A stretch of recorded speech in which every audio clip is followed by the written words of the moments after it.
purificamos, pois, todo o quê? Impureza, em algumas traduções, imundícia, tanto da carne como do espírito. Eu tenho que me santificar tanto da imundícia da carne, ou da impureza da carne, como da imundícia ou impureza do espírito, mantendo a pureza. Não é o tema de hoje? Então, o que significa manter, ou melhor, me livrar da imundícia da carne? Significa desejos que estão na minha carne. Imundícia do espírito. O que é imundícia do espírito? Diaconisa Noêmia. O que é? Vou falar com a Noêmia lá, mas Noêmia aqui. As duas vão responder, tá? Duas diaconisas Noêmia. O que é do espírito? Imundícia do espírito. O que é isso? Pensamentos. Alguma coisa a acrescentar? Pensamentos, né? Então, irmãos, uma coisa é o que a minha carne deseja, outra coisa é o que está na minha mente. Então, para manter a pureza, na visão de Deus, qual a nossa grande dificuldade? É que a mente de Deus é pura. Amém? A mente de Deus é pura. Sendo assim, quando Deus estabeleceu a palavra, Ele estabeleceu uma palavra que é pura. Lembra que eu falei essa noite?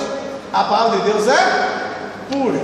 Então, quando Deus vai estabelecer as leis, Ele estabelece a lei na mente dele. Amém, irmãos? É na mente de Deus que nascem as leis. Não é na mente de Moisés ou na mente de qualquer líder. É na mente de Deus. Amém? Amém, irmãos? Amém. Vamos lá. Uma dieta necessária. Walter, quer dizer dieta? Eita. Dieta é você se abster de coisa que vai te dar excesso. Vai te dar excesso. O que mais? De peso. O que mais pode falar de dieta, irmãos? Quem está emagrecendo, por exemplo, né? Ele tem que manter uma dieta. Você tirar aquilo que você faz gosta, mal. Aquilo que vai fazer mal, mas ao seu corpo ou à sua alma. É uma Está dieta, em excesso. é uma abstinência. É abstinência. Vamos ter um padrão. É. É por isso que a palavra dieta é um pouco estranha, né, irmãos? Porque a palavra dieta, na nossa cabeça, está tudo associado aqui, ó. Vou fazer uma dieta para emagrecer. Vou fazer uma dieta porque eu tenho que fazer alguma coisa. Mas sabe o que quer dizer dieta, irmãos? Dieta, em outras palavras, é estilo de vida. Depois vocês pegam um dicionário, tá? Porque vocês arrumam uma palavrinha que muita gente entende de uma forma só, mas ela é muito abrangente. É estilo de vida. Então, por exemplo, a minha esposa, que não chegou aqui ainda, não Deus sabe por quê, mas ela deve estar chegando por aí. Ela está na Resofap hoje, e dentro da equipe da Resofap, não importa o nome da pessoa, tem alguém lá que não come a coisa que nós comemos. Por exemplo, ela não come pão francês, por exemplo. Ela não come pão francês. Então, quando ela vai no trabalho da Resofap, tem pão francês, ela não come. E tem mais um monte de coisa que ela não come. Então ela dá um pouco de trabalho quando ela vai nesses trabalhos, porque ela tem uma abstinência ou um estilo de vida totalmente diferente da maioria de nós. Não é que o estilo de vida dela é certo, o nosso é errado. É que ela tem um estilo de vida. Amém? Ela tem uma forma de viver. Amém, irmãos? No caso do povo de Deus, o povo de Deus tem um estilo de vida? Sim. Tem ou não tem? Tem sim. É aí que pegou, né? Qual é o estilo de vida do povo de Deus? Qual é o estilo de vida do povo de Deus? Então, se eu me abster, por exemplo, de carne de porco ou de qualquer coisa que Deus falou para não comer, Eu estou certo? Sim ou não? Só que muitas vezes eu posso estar certo só parcialmente. E a ideia do estilo de vida não é só no comer, mas é no pensar, é no sentir, é no pegar, ou no apalpar, ou no apontar com a mão, no falar. Uma pessoa pode roubar você sem falar nada. Você está quietinho, ela vem, põe a mão no teu bolso, pega a sua carteira, você nem viu, e ela não falou nada. Ela está certa ou está errada? Mas agora na quinta-feira, isso já, quinta-feira, terça, eu estava numa residência lá em Pirituba, de uma família de Carolina, e quando nós saímos da casa, saiu primeiramente o diácono, reuniu-se com a esposa, e eu estava saindo. Quando eu estava assim, quase chegando no portão, ele já estava na calçada com a esposa, esperando as filhas saírem para ir embora. Veio um rapaz com uma bicicleta, e eu chegou dois numa moto. O rapaz da garupa já saiu com a arma na mão para roubar a bicicleta. Nós estávamos mais ou menos a 3 metros da circulação. A 3 metros, nós estávamos pertinho. Ali a pessoa estava roubando, ou furtando, tirando o bem do outro. Por isso, quando você vai entender o que Deus estabelece tanto no que se pensa, tanto no que se fala, tanto no que se come, tanto no que se faz. Amém? Amém, irmãos? Amém. É por isso que quando você vai estudar a questão da alimentação e querer estudar a alimentação profundamente na Bíblia Sagrada, você nunca pode começar exatamente pela palavra abstinência, olhando para Levítico 11 e capítulo 14 de Deuteronômio. Você tem que olhar para onde? Para Gênesis, capítulo 2. Não foi lá que Deus falou, coma isso e não coma aquilo? Foi ou não foi, irmãos? Foi sim. Quer dizer, então a questão de comer ou não comer, ela começa antes do pecado. Amém? Amém. Antes do pecado. Então vamos lá. Já havia um princípio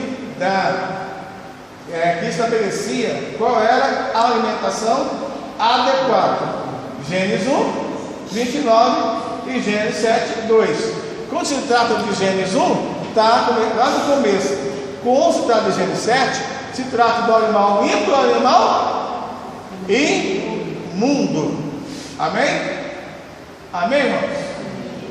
Quem estabeleceu o animal como limpo ou imundo? Foi Moisés? Quem estabeleceu? Aí é onde entra muitas coisas que as pessoas hoje estão estudando, elas não entendem a Bíblia Sagrada. Quem é que disse para a Eva comer o que Deus falou não comer? Quem é que disse para Eva comer o que Deus falou para ela não comer? E desde o Éden você está fazendo o mesmo. Ele está sempre pedindo para você ir além da ordem de Deus. Ele está sempre trabalhando dessa forma. Só que hoje ele trabalha das mais variadas maneiras. Ele trabalha das mais variadas maneiras, sempre tentando levar a igreja a ultrapassar a ordem de Deus. E é essa a dificuldade. Então, para manter a pureza, eu e você temos que entender que não foi a igreja que fez isso, não foi o líder chamado Moisés que fez isso, não foi Josué que fez isso, não foram os profetas, foi o próprio Deus. Para vocês, para a gente crescer junto no assunto de hoje, a gente vai sair logo da parte da alimentação, mas abram, por favor, 1 Pedro capítulo 1. 1 Pedro capítulo 1.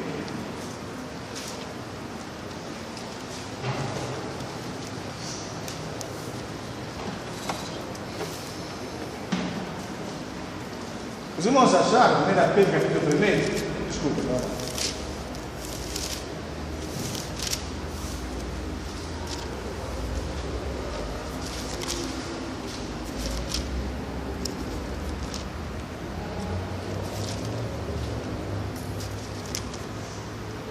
Amém? Todos acharam? Versículo 15.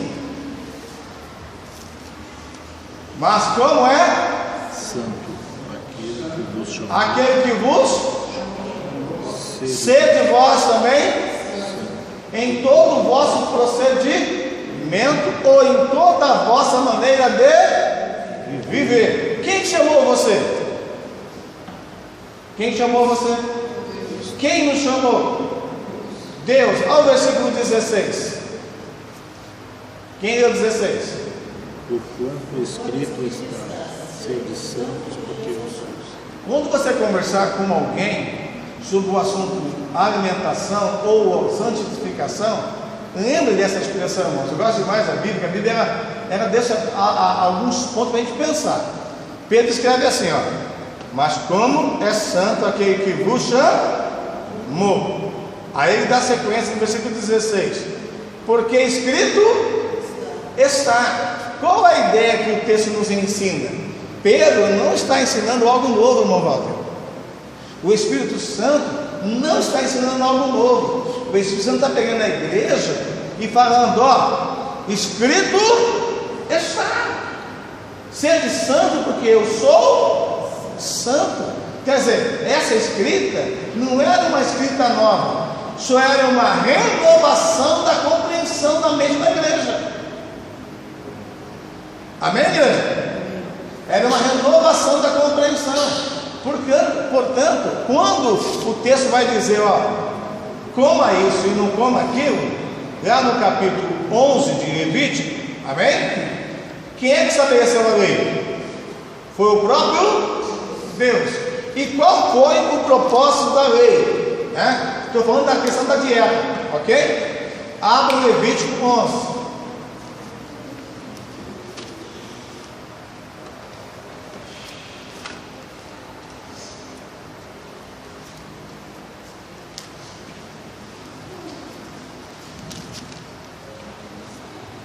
Levítico 11.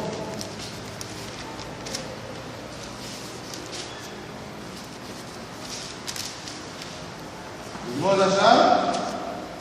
Amém.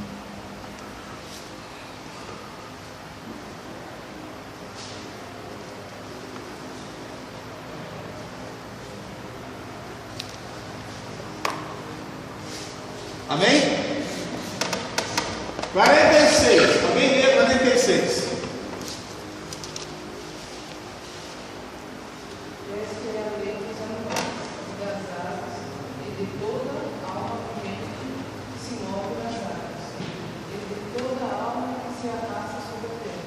Esta é a? Quem deu a lei?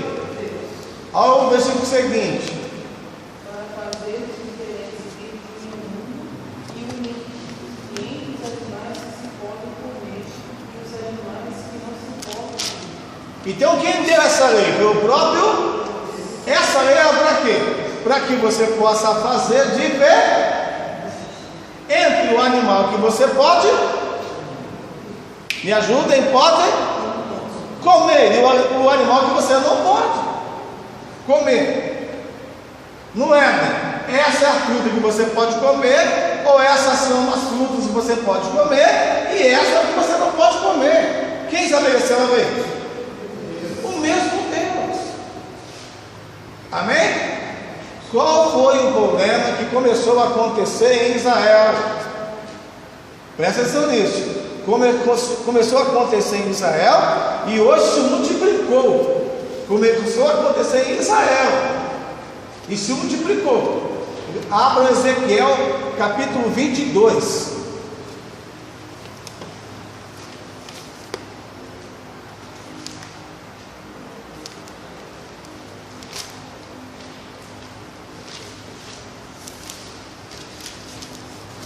Ezequiel capítulo 22.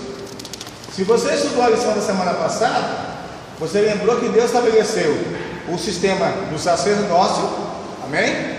E os sacerdotes então tinham a função não só de oferecer os sacrifícios, mas também de ensinar o povo, amém, irmãos? Capítulo 22, Ezequiel, versículo 26, 22, 26. Os seus sacerdotes fazem o quê? Transgridem a minha lei, profanam as minhas coisas santas. Não fazem diferença entre o santo e o profano. Olha bem, irmãos. Ensinam que não há diferença entre o impuro e o puro. E de meu sábio esconde os seus olhos. Então qual é o problema do povo? O que aconteceu lá, irmãos, com Israel? Quem começou a transgredir? Os próprios sacerdotes. Agora, quando o povo, ou melhor, quando o sacerdote começa a não fazer diferença entre o santo e o profano, quando o sacerdote começa a dizer que não há diferença entre o ímpio e o imundo, e eles começam a transgredir, o que acontece com o povo? Malaquias, capítulo 2. Qual é o tema de hoje, irmãos? Mantendo a pureza. Malaquias capítulo 2.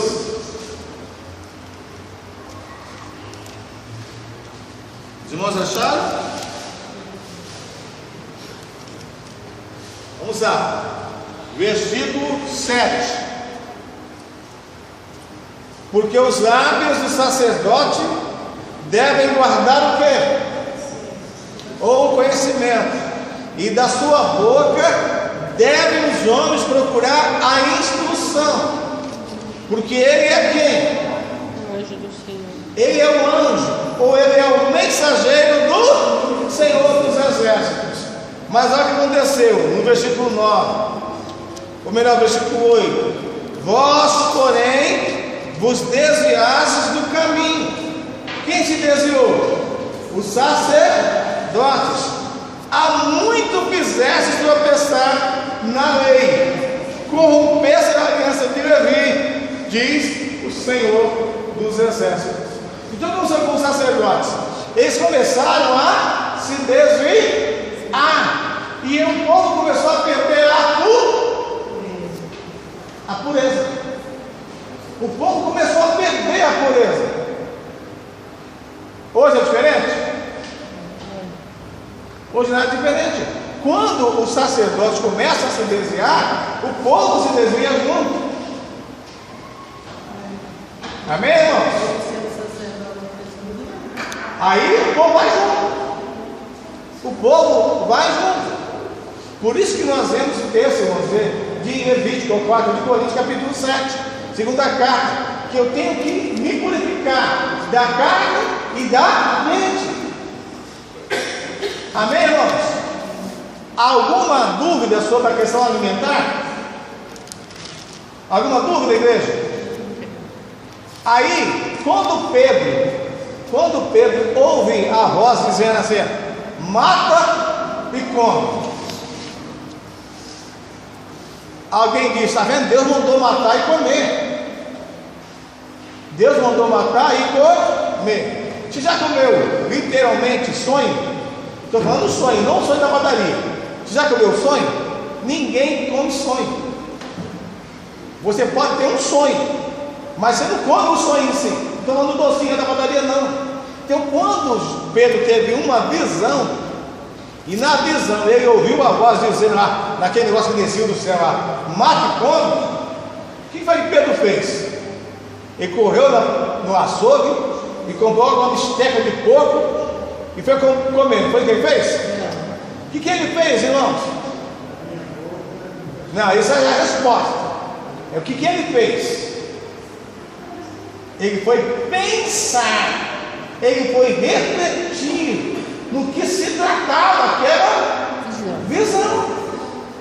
Ele não foi comprar, não foi comer, como alguns tentam interpretar hoje. Quando ele ouviu a voz, mata e come, ele está parado no presbítero do Florencio. O que ele disse? Nunca. Por que ele nunca tinha comido? Ele aprendeu da Porque ele aprendeu com o próprio Deus, irmãos, que tinha coisa que ele não deveria, mas ele nunca tinha comido, nem antes de Jesus ter vindo, Nem durante Jesus está aqui na terra e nem depois. Amém? Amém, igreja? Isso é manter a... Agora, para finalizar sobre comida, 1 Coríntios capítulo 10. Vamos ao segundo tópico. 1 Coríntios capítulo 10. 1 Coríntios 10.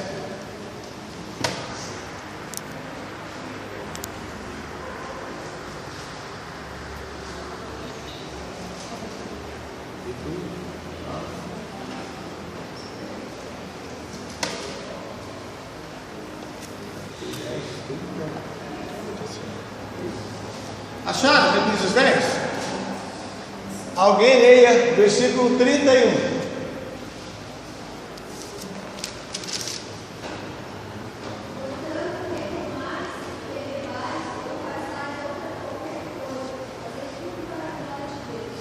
Ó, quer com mais? Quer bebais? Outra qualquer coisa, fazei tudo. Então, quando é que o homem come para a glória de Deus? É quando ele come diante da ordem que Deus estabeleceu. E quando ele faz qualquer outra coisa para a glória de Deus? É quando ele faz as coisas conforme aquilo que Deus estabeleceu. Amém, igreja? Vamos ao segundo tópico? Qual é o segundo tópico? Uma distinção clara. Havia uma série de orientação que Deus havia dado para o povo de Israel. Alguém lê, por favor, essa parte da lição? Além da dieta bíblica, vamos lá?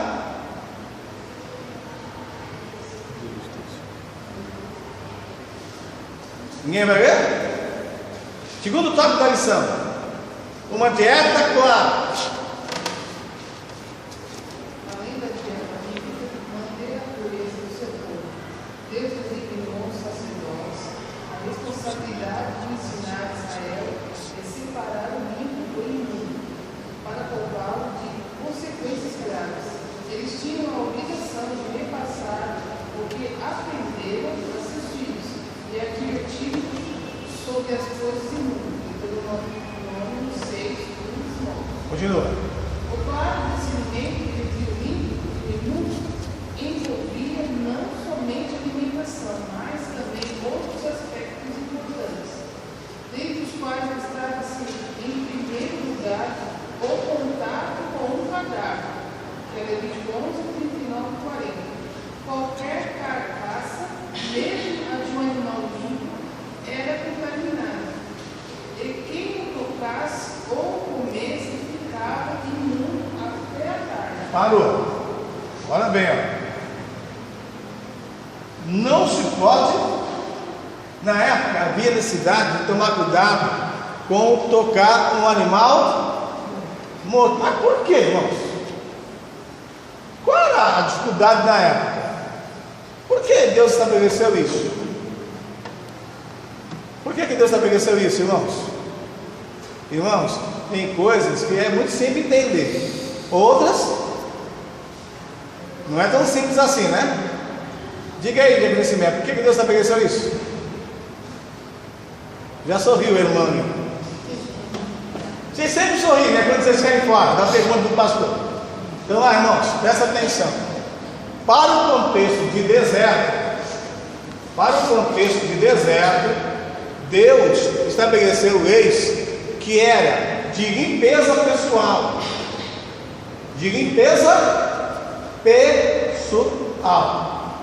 Então vamos lá. Se eu estou num ambiente que eu preciso tomar cuidado, Deus fala assim: Tiago, ó, tocou nesse animal, tocou nesse ser morto, purifique-se, se limpe. Era uma questão de higiene pessoal. Amém, irmão? Amém? Agora vamos lá. Será que você e eu poderíamos desobedecer aquela lei se nós estivéssemos naquele contexto? Sim ou não? Por que não? Porque Deus quer um estilo de vida diferente.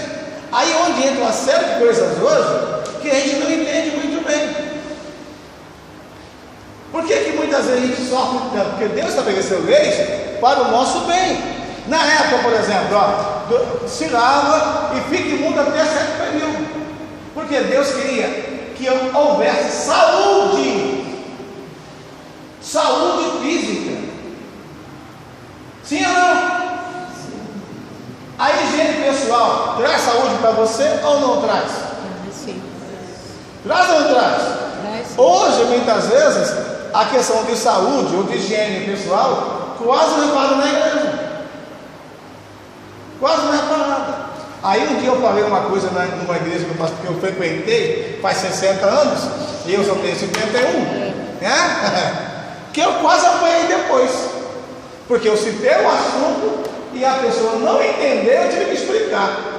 Quando eu expliquei, escandalizou alguns, virou um balaio de gato para mim, porque para algumas pessoas eu não precisaria explicar para aquele irmão a dúvida que ele tinha.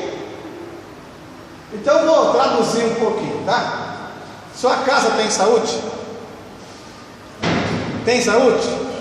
Para sua casa ter saúde, ela tem que ser uma casa limpa. Ei, se a sua casa não for uma casa limpa, ela não tem saúde. Isso é sério, irmãos. Hoje, por exemplo, hoje eu sei, em casa a gente tem dificuldade lá. Não é que a casa não é limpa, é que cada ambiente que você mora, você tem que ter mais cuidado. Mas eu sei, por exemplo, hoje eu sei que um dos problemas que eu tinha no passado com a questão asmática é a presença de barata. Tem barata na tua casa? De vez em quando aparece, né? O que você faz, né? Você tem que dar um jeito. Um dia desse eu comprei um veneno para jogar na casa lá, foi um dia desse mesmo. Começou a aparecer barata demais, a gente fechava a porta, olha a barata apareceu, mas tanta barata, você tem que batalhar contra as baratas, senão ela traz doença para a tua casa, só que você não se preocupa com isso. Tocar o corpo do animal morto poderia trazer doença para a pessoa. Então, para o contexto do deserto, Deus fala, ó, não, purifica-se, amém? Amém, irmãos? Aí, para resumir um pouquinho, a mulher na época que gerava criança, você vê que tem uma diferença aí. Eu olho que Deus estava pensando muito mais longe do que está na lição. Por exemplo, a menina que é gerada da mamãe, a menina requer mais cuidado ou não do que o menino? Sim, a menina sim. Sim ou não? Sim. Não quer dizer que o menino não requer cuidado, Também. mas é muito mais fácil para o pai gerar com o menino, lidar com o menino, que com a menina. Sim ou não? Estou errado? É muito mais fácil. Já existe cuidados que quando a mãe vai dar banho numa menina, que a mãe sabe que o papai não sabe ou vai ter dificuldade. Sim ou não? Sim. Não precisa explicar não, né? Não. Por isso, quando Deus sabe assim, ó, será diferente, Deus não está olhando só para a mãe, Ele está olhando também para a menina. Um cuidado mais especial para a menina. O menino no 8º dia era circuncidado, a menina não tinha que ser circuncidada. Deu para entender o que Deus dizendo? Outra coisa interessante, hoje, quando você vai no hospital visitar um paciente, tem leis lá ou não tem? Uma das leis é: lave as mãos ao entrar e ao sair. Se a gente não tomar cuidado, a gente até lembra na hora de entrar, mas na hora de sair, Não. a gente esquece de lavar. E por que tem que entrar, ou melhor, lavar a mão ao entrar? Traz bactéria. É porque você não pode trazer contaminação de fora para dentro do hospital. E por que tem que lavar quando eu sair? É para levar a contaminação. Então hoje, por exemplo, se você vai visitar um baitético num certo hospital, eles estão separados ou não? O canceroso está separado ou não? Não é discriminação, irmãos. São doenças contagiosas. Por isso não é qualquer pessoa que pode se aproximar deles. Existe uma série de situações cuja ideia não é discriminar o doente, mas é proteger o são para que a doença não se alastre. Proteger a vida, né? Proteger a vida. Porque senão às vezes mata. Essa é a ideia de Deus quando fala assim, ó, o leproso tem que ser separado. Não era discriminar, era separar na ideia de que se ele se curasse, ele voltasse à sociedade. Amém, igreja? Amém? Agora o leproso era esquecido, não, ele era cuidado, ele era alimentado. Assim como no hospital, o diabético, o canceroso é cuidado. Só que tem hora que infelizmente eles morrem naquela condição. Mas se você não quer ter a doença, você tem que tomar cuidado. Por exemplo, o dentista, ele não tem que usar materiais descartáveis, porque ele vai lidar diretamente com o sangue de uma pessoa. Então, material descartável, para quê? Para ele não transferir a doença para você. E ele pode usar os aparelhos dele sem usar uma luva? Sim ou não? Não pode, porque ele tem que se proteger. Ele não sabe o que aquele paciente tem. Hoje tudo isso é falado. Só que na época no deserto, quem é que dá essa orientação? Não tinha condições. Amém, irmãos? Por exemplo, uma casa, vamos pensar assim, olha, eu estou falando do Tiago agora.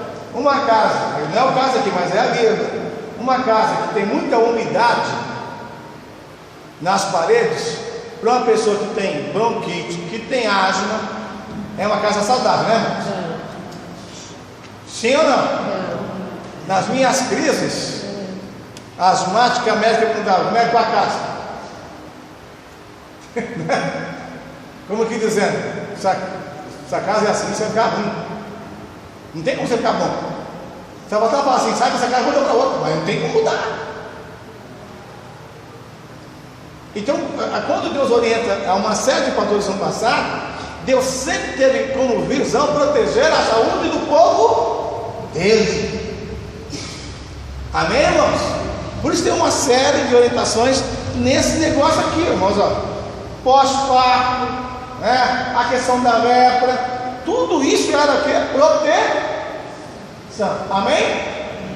Por isso que Cristo, nesse que o senhor está falando, ele falava para ficar do outro dia até o outro dia, porque podia se manifestar alguma enfermidade na pessoa e ela tem que... Tinha um período de até 7 morrer dias. dele, Amém, irmãos?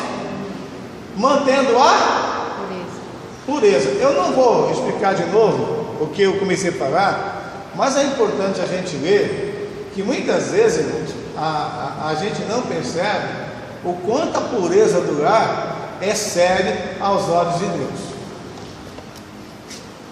Muitas vezes o pai não sabe, a mãe não sabe, os filhos não sabem, e aquele lar é um lar totalmente imundo. E não é imundo só no que se fala, no que se come, é imundo no ambiente mesmo. Deuteronômio, abre aí.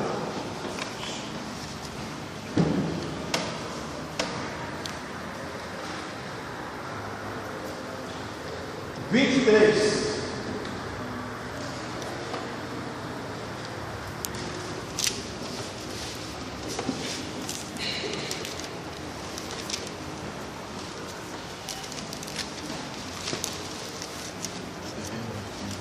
Os irmãos acharam?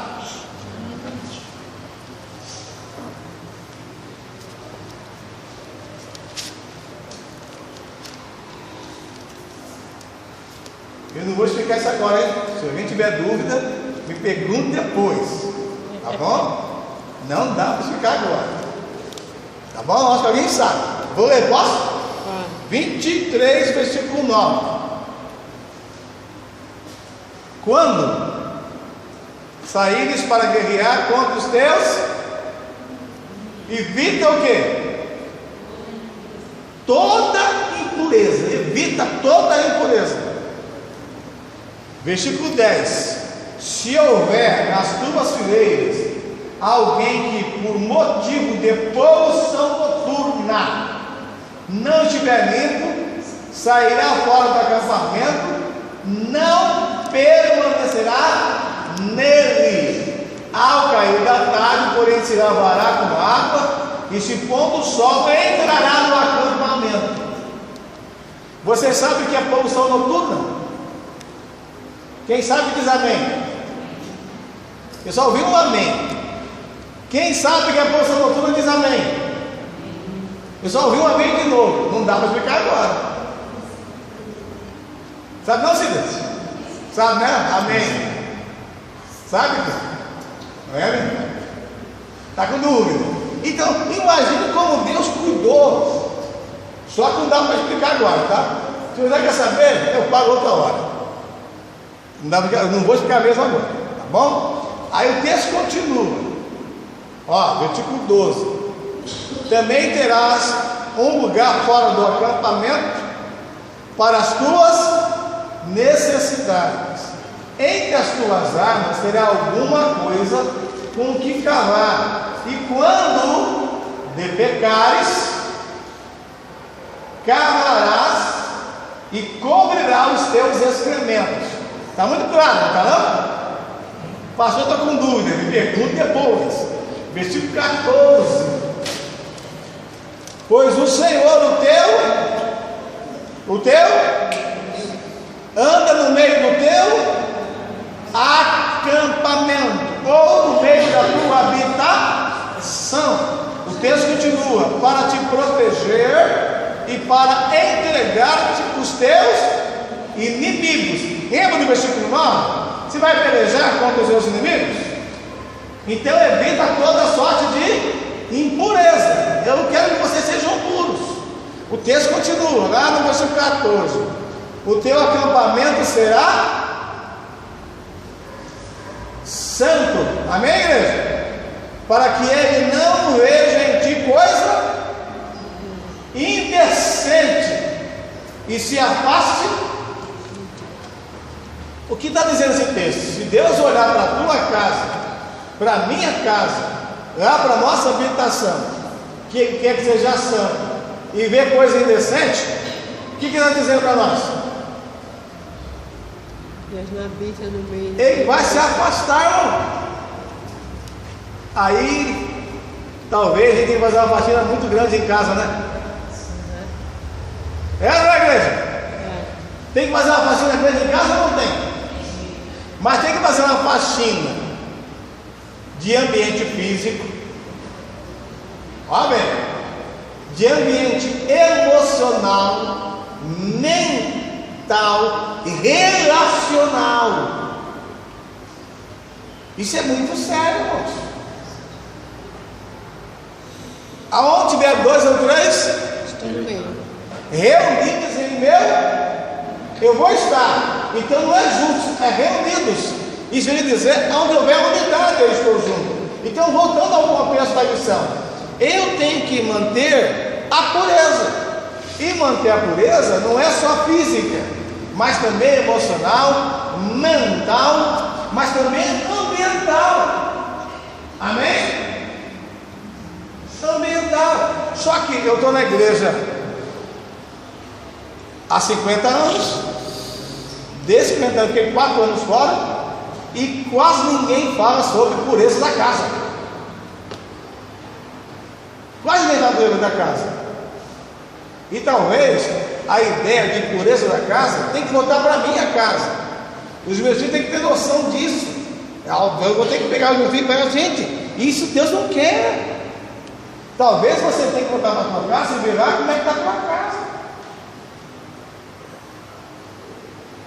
Eu morei numa casa, irmãos, uma casa dos meus 16 aos 21 anos, aproximadamente.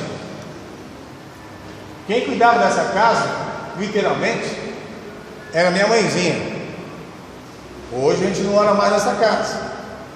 A casa era extremamente humilde, extremamente simples. Você me conheceu a parte da casa que eu estou falando. Quando eu a conheci, eu morava nessa casa. A casa, tem hora que você, do lado de fora você via dentro, que era tudo madeira. Era madeira literalmente, não era madeira, essa madeirite bonitinha que é uma folha, que você põe uma madeira por dentro e encaixa e ninguém vê dentro, não. Era madeiras que acharam um monte de madeira na rua e foi arrancando para fazer uma parede qualquer lá. cheio de buraco. Mas entra lá dentro para você ver. O piso da casa não era de vermelhão, não. Era cimento queimado. Entrava lá para você ver como a minha mãe cuidava da casa. Entrava no banheiro. O banheiro era madeira todo lado. Entrava lá para ver como era o banheiro da casa. Higiene total. A minha mãe, não estou falando aqui, minha mãe sempre foi zelosa com a casa dela. Hoje, sem saúde, ela mora numa casa muito melhor, mas sem saúde, ela está lutando para manter a casa dela limpa. Lutando para manter a casa dela limpa. Isso agrada a Deus ou não agrada? Sim ou não? Mas você não cuida da tua casa, cuidado. Deus pode estar olhando para você e falar, mas por que esse meu povo não cuida da casa que eles estão?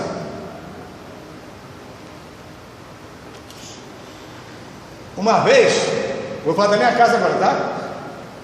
Eu não sei o que houve, estou finalizando a visão, não sei o que houve, eu só sei que nós esquecemos de tirar o lixo da pia, de um dia para outro. Como é que estava quando eu fui ver? Vocês falam como é que estava? Não foi fácil mexer, mas estava lá, mano. Tinha que mexer naquele lixo. Sabe aquele cestinho? Esqueceu. Meu amigo, não tem jeito, você tem que tirar o lixo, senão vira uma imundícia. Deus gosta disso? Então, finalizando a lição de hoje, olha bem, irmão. Olha lá. Finalizando a de hoje, ó. Para manter a pureza, afaste do quê? Do pecado. O grande problema é que a gente não sabe o que é o pecado. A gente pensa que o pecado, Walter, é matar, é adulterar. Não, mas o pecado é muito mais que isso. Pecado, por exemplo, é você guardar a mágoa contra o seu cônjuge e dormir desse jeito. Pecado, por exemplo, é você falar mal do teu filho e dormir desse jeito. Isso é sério, isso é pecado. Afasta-se do pecado. Amém? Para manter a pureza. Mas pecado, muitas vezes, é Deus falar, faça de um jeito e você faz de outro. Deus fala, ó, cava, enterra. Não vou fazer isso. Quem mandou cavar e enterrar? Foi Deus. Então, o pecado, muitas vezes, é você não pensar no seu próximo. Não preciso explicar isso não, né? Não. Vocês entenderam? Para manter a pureza, aproxime-se de quem? Então quer dizer, se eu quiser manter a pureza, além de me afastar do pecado, eu preciso me aproximar mais e mais de Deus. Amém, queridos? Que o Senhor abençoe a todos. Muito obrigado pela atenção. Tenham todos uma sequência de sábado abençoado.